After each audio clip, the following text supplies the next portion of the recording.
Hello everyone. Welcome to our channel. I'm Ema Melanaphy, Reiki Ema, and I'm joined today by Tanvir Anowar, the holistic home healer. This is a continuation of our absolutely fascinating discussion last time, which is all about house healing. So yes, Tanvir, would you like to introduce yourself to people who maybe haven't already watched this channel before? Thank you, Ema, for having me. Yeah, I'm a holistic home healer, and we are talking on house healing aspect. So if you missed our previous session, there will be a link in the description. Please check that below. And yep, you can proceed on. Yeah, lovely. Okay, so last time we looked at the basics of house healing and learned a bit about the different elements that are incorporated in a typical house healing session. So yes, this is something we slightly touched on last time, but Tanvir, what could be some of the side effects of house healing for a person? Very good question, Ema. So probably in the last session, we give a little bit glimpse. So there are no particular type of impact on health or something else, but what generally people faces that they have some emotional shift. Because what's happened when we are clearing a home or a person, it is like we are clearing certain kind of detrimental energy which was used to hold back that particular person. So that person is used to being with that sort of energies, and he or she might be get comfortable with that sort of energies, though it was dragging him or her behind and not letting be prosperous or showing the full potential what that person can achieve. But when that kind of energy is removed or balanced in a certain way to increase some other activities to make a shift so that that particular person, what they're wanting. So just let me give you an example. So if a person wants, okay, I want fame, we heal the home, we treated the home in a certain way to attract the abundance of fame or this sort of things. So you can expect that that particular person also need to go through some similar type of activities that person needs to take care of. If it is like, some want to be a fame in media, so that means they need to take some initiative to go in front of the media, talk. So that might not be the initial mental state for that particular person to be adopted, and he or she might feel a little bit awkward initially. So that kind of shifts happen after the healing is performed on a home. So it might be emotional, or it might be sometimes a person feel a emptiness, a loneliness, that something is missing. Yeah, they're missing that particular detrimental energy which we cleared. So that thing might be missing. So that sort of things a person can experience. But apart from that, I haven't heard any kind of complaint that some people get sick or some people might serious issues. So I haven't heard about those sort of things yet. Yeah. Do you have any experience on that? Not so much on clearing the space, but yeah, I think when it comes to change, any kind of change, but positive change is really what energy work's all about and healing is about. Change always involves a period of grief. We have to let go of what we've been used to, what's been our reality day in, day out.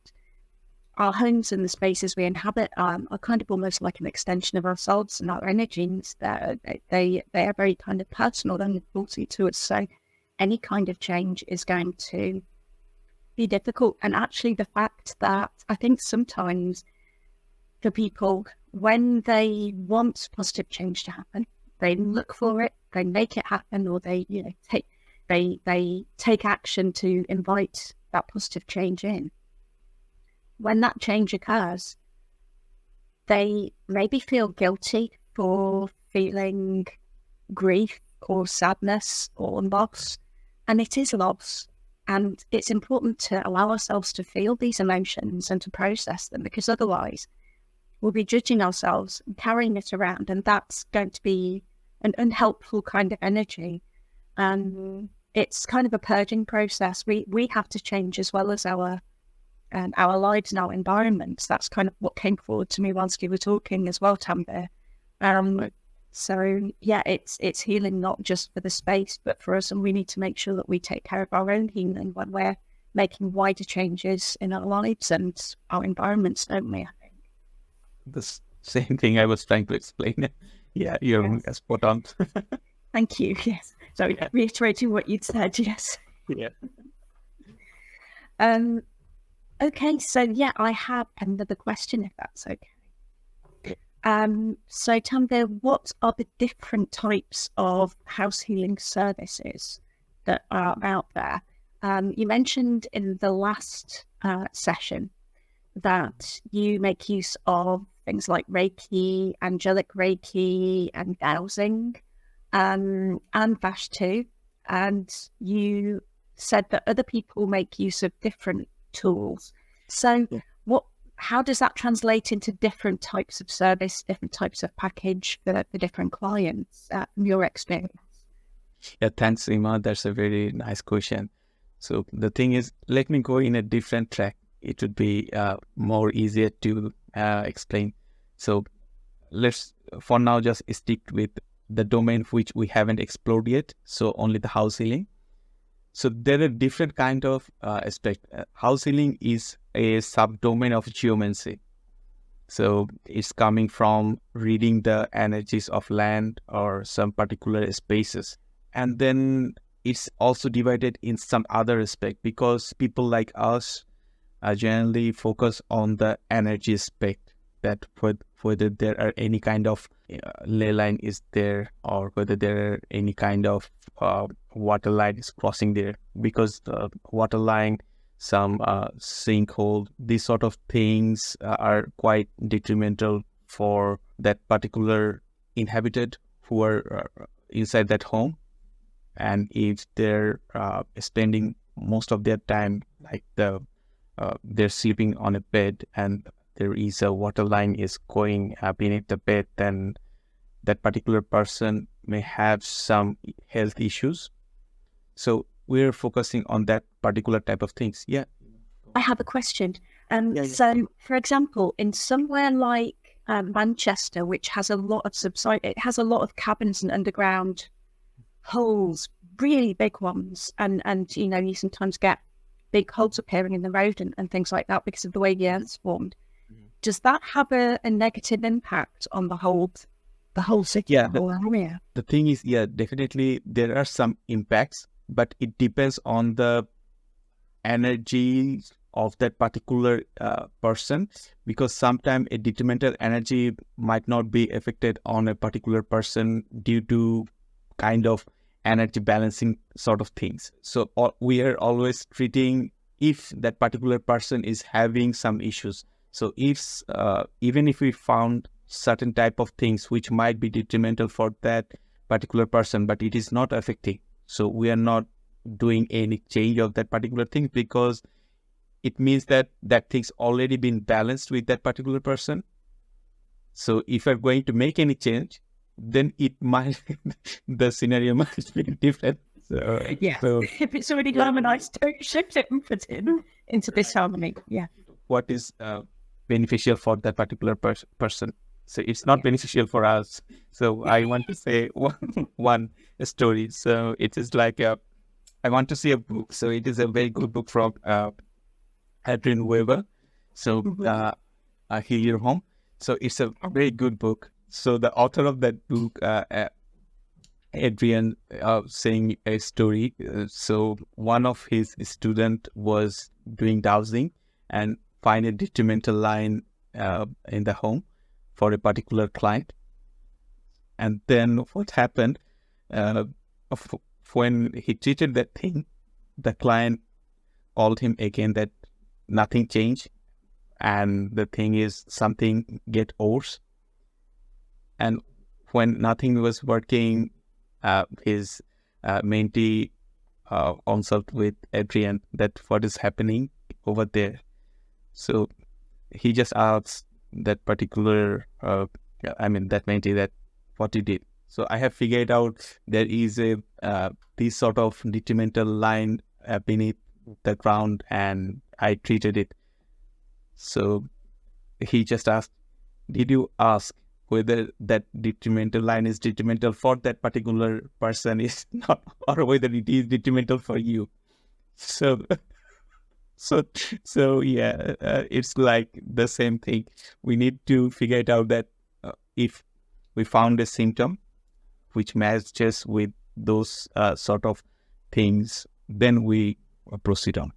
And a similar thing which you have asked, that there might be a certain kind of underground process or these sort of things, whether there are any kind of impact. So there is a possibilities of impact, but it's also depends on the person, whether he or she already balanced with that sort of energies or not. Yeah.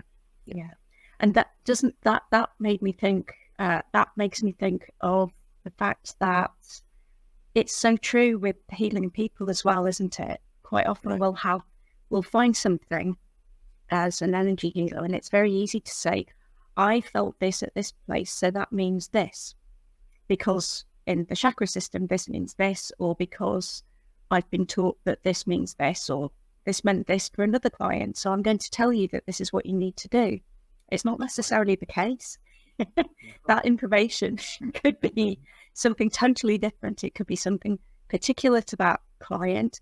It could be something to do with a totally different energy system, or something that you just don't understand. So we always need to be really mindful that there's no one size fits all with any kind of healing. It's very much dependent on the individuals that we are working with them for, isn't it? Right. Yeah. Thank you. So fantastic. So yes. So the different types of house healing services out there, what exactly are the options for people? What different sorts of house healing services are there? Yeah. So the thing is, people like us focuses on that type of particular domain, that how the energies is balanced or not. There are some specialty on figuring out the spirit energies. We also do kind of clearing the spirit energies, but there are some other house healers. They're more focused on the demonic energies or these sort of things. Is that quite popular? Did they get are there a lot of people looking for people? I mean, sometimes people mixed it up with exorcism, but it is not. So it is a little bit a different type of things, but they generally do their addressing pinpoint that what type of energies, intelligence energies especially, was there, and how that thing affecting that particular client. And if it's a kind of demonic energies, and probably they have some different kind of healing mechanism for them to clear it up. So it is like more specialized. So if you are just thinking what we do, we're kind of a GP, general practitioner. So we're figuring out that what kind of things is going on the particular clients is not, and how we get it. And if we need to, if we figured out that, there is something much more specialty domains help needed, then we refer our client to that particular kind of house healer who can handle it properly. Great. So how long does a typical house healing session last? So do you mean how long does it take to perform the... So if somebody booked you in, how long would the appointment be? It depends actually. So to me, when I take a client, before booking a phone call or Zoom call or in presence consultation, what I generally do, read those things which I have asked that particular client to give me. So it first of all, what's the problem he or she is going through, and then I also take a look about their path chart if they're open to provide me their date of birth or time of the location and these sort of things. And then I take the astrological aspect, and then I look at the design or the layout of the home. So it is a quite extensive process. So sometime it takes more than 3 to 4 hours to complete a full projects apart from the consultation. So to me it is like a kind of 8 hours or a full day project to complete the whole aspect along with a phone call. So yeah, and the thing is sometimes it might be short because sometimes clients don't want to clean their home. They just want to consult about they're in a dilemma that what should they do or not. Then I do consult on that particular things based on my intuitive guidance of what I get from the divine. So no kind of healing is needed then. So it quite depends on what service they're asked for. But generally, if it's a house healing type of projects and it's that particular person need a full report. So to me, the full report is a 50 heading section. So 50 heading section means we will check 50 points that whether those things are aligned or balanced or not. And then we treat it as per the matching symptom. And sometimes it is clients say that, okay, I don't have that sort of budget, so I need a short report. So we go for the top 10 short report, top 10 issues which we need to point it out based on our intuitive guidance that what kind of things we need to figure it out now. So then we make the short report. So it takes around 3 hours, I think. So yeah, but the thing is, making a short report is also very exhaustive and extensive process. My intention is to help people, so it's not like sometime like whether he or she can pay or not, but it's always good to help someone. Yeah, absolutely. Wow, that sounds like quite an arduous and tough process for you. A full day, would that all be in one sitting, or would that be broken up into different sessions? Yeah, different sessions. So full days means I just mentioned that it's an 8-hour session. So if I have multiple projects going on, then I break it into chunks and set that particular type of things as per my availability. So yeah. Okay, it sounds very in detail, very in depth. Right. Yeah.